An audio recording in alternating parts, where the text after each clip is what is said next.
Kalau saya di tempat saya sahabat alam biasanya salaman ke kanan dan ke kiri. Suatu hari saya sholat di tempat lain lalu saya ingin bersalaman tapi orang tersebut menolaknya. Apa hukumnya Ustaz? Ya sebenarnya benar. Orang yang menolak untuk salaman sama anda itu sebenarnya justru yang faham. Nah memang tidak boleh salaman secara khusus habis sholat ya. Kecuali memang kita ada hajat. Misal teman kita di sebelah atau kita memang mau kenalan sama dia siapa namanya gitu nggak apa-apa. Tapi kalau habis salam dijadikan sebagai paket. Bahkan banyak orang belum zikir sudah langsung salaman. Dianggap itu bagian daripada rangkaian sholat dan zikirnya. Ini nggak boleh. Karena tidak pernah Nabi SAW bersalaman khusus habis sholat dengan para sahabat. Jadi kan sebagai program gitu kan. Apalagi sampai berdiri baca salawat semuanya keliling. Ini nggak pernah ada sunnahnya. Gitu kan. Kita bukan bicara masalah salamannya. Salaman adalah ibadah. Tapi meletakkan salaman sebagai paket habis sholat kita harus tahu kiai kita kerjain nggak Nabi Muhammad SAW. Anda selesai menunaikan sholat, Anda salam, Assalamualaikum warahmatullah. Assalamualaikum warahmatullah. Dalil dan contoh ada. Apa itu? Begitu selesai Quran surah keempat ayat 103. Fa idza qadaytumus salata fadhkurullaha. Maka jika Anda tuntas mengerjakan salat, berzikirlah kepada Allah. Hadis Muslim hadis 593. Astaghfirullah, astaghfirullah, astaghfirullah. Setelah itu lanjutkan Allahumma antas salam minkas salam tabaraka ya dzal jalali wal ikram dan seterusnya sampai 597. Jadi setelah salat adalah zikir. Astaghfirullah, astaghfirullah, astaghfirullah. Allahumma antas salam. Selanjutnya berdoa dan seterusnya. Baik. Assalamualaikum warahmatullah. Assalamualaikum warahmatullah. Tiba-tiba tangan disodorkan untuk salaman. Kanan dan kiri. Boleh tidak? Boleh tidak? Yang boleh angkat tangan. Yang tidak boleh angkat tangan. Yang wallahu a'lam, enggak usah angkat tangan. Karena waktu kita mau habis di sini. Lihat sini. Untuk menentukan boleh dan tidak, tadi kaidahnya. Lihat, ini sederhana. Cuman satu bagian dari kalimat, tapi maknanya dalam. Boleh dan tidak. Jangan asal bicara ini boleh, ini tidak. Anda tidak boleh menghukumi sesuatu di syariat kecuali memahami ketentuannya. Apa landasannya? Mana dalilnya untuk menentukan boleh? Anda tidak paham dalil, jangan bicara hukum.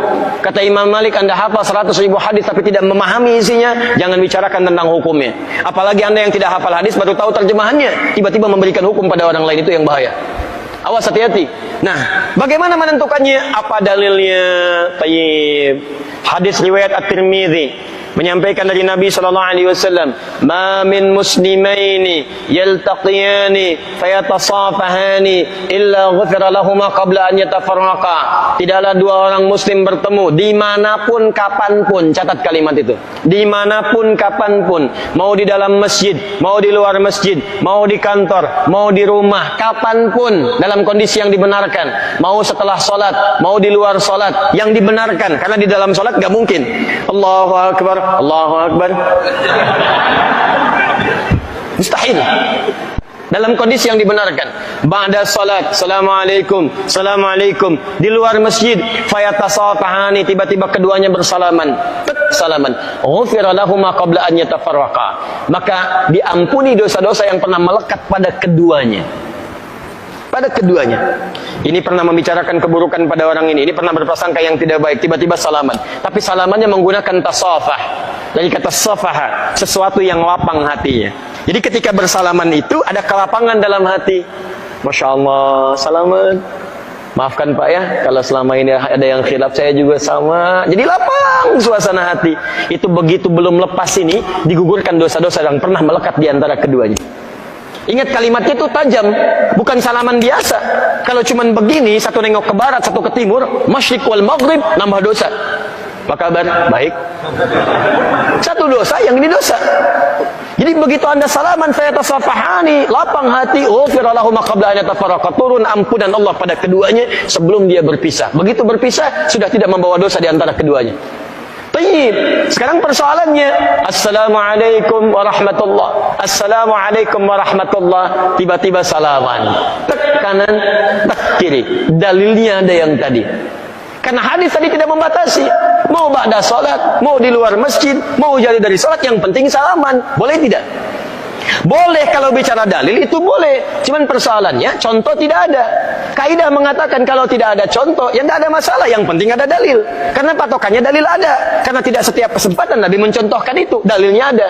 Tapi kaidah mengatakan kalau dalil plus contoh bertemu dalil tanpa contoh, maka dahulukan dalil plus contoh dan akhirkan dalil tanpa contoh. Paham? Di begitu assalamualaikum warahmatullahi. Assalamualaikum warahmatullahi. Anda zikir terlebih dahulu. Astaghfirullah, astaghfirullah, astaghfirullah. Allahumma antas salam, minkas salam, tabarakta ya dzal jalali wal ikram. Selesai. Assalamualaikum akhi. Assalamualaikum akhi. Masya-Allah, taqabbalallahu minna wa minkum. Assalamualaikum. Makanya Nabi selesai salat, beliau bersalaman. Sahabat mengejarnya. Ada Anas mengejar Nabi, dan sebagian mengejar Nabi, salaman mengejar Nabi SAW. Hadisnya sahih, bahkan di Al-Bukhari. Paham ya? Jadi tidak ada masalah teman-teman sekalian, tapi kita paham fikih prioritas. Kecuali ada orang yang belum paham, tiba-tiba Anda sedang berzikir astagfirullah, astagfirullah, tiba-tiba tangannya begini kepada Anda. Anda sedang berzikir, tangan sahabat Anda diulurkan kepada Anda seperti ini. Assalamualaikum. Mana hukumnya? Menjawab dulu salaman atau Anda kemudian meneruskan zikir Anda? Assalamualaikum. Astagfirullah. Hati-hati. Setiap penghormatan pada seseorang maka kaidahnya menjawab penghormatan itu wajib hukumnya didahulukan dibandingkan meneruskan sunnah yang dilakukan. Menyampaikan salam sunnah, menjawab salam wajib hukumnya. An-Nisa ayat 86. Fa idza hayyitum bi tahiyyatin fahayyu bi ahsana minha wa rudduha. Jika Anda diberikan penghormatan dalam bentuk salam kalimat atau dalam bentuk ekspresi atau dalam bentuk gestur, maka wajib Anda meresponnya dengan yang lebih baik daripadanya. Dengan kalimat assalamualaikum, jawab dengan yang lebih baik. Waalaikumsalam warahmatullahi wabarakatuh. Assalamualaikum warahmatullahi wabarakatuh. Waalaikumsalam warahmatullahi wabarakatuh. Menyampaikan sunnah, menjawab wajib hukumnya. Maka dalam keadaan Anda berzikir ada orang menyodorkan tangan, respon tangannya. Waalaikumsalam. Zikir, astagfirullah, astagfirullah. Merespon, please ada nilai dakwah di dalamnya. Paham ya? Assalamualaikum. Astagfirullah. Cari masalah Anda. Cari masalah. Gak direspon. Jenggot baru 3 gak ngerespon. Jadi ke jenggot tadi ya. Apa hubungan salaman dengan jenggot? Yang salaman tangan, yang disoal jenggot. Jadi sudahlah, ya, hal-hal yang tidak penting lupakan aja gitu kan. Lupakan aja. Jadi makanya luaskan wawasan kita, pelajari dengan lebih baik dan tempatkan hukum sesuai dengan tempatnya. Sehingga setelah belajar yang biasa salaman pun mengerti. Oh, rupanya zikir didahulukan. Habis zikir saya salaman. Maka dia tungguin habis zikir. Begitu mau salaman pulang. Ya, bisa gitu kan? Mungkin besok salamannya. Bismillah. Enaknya.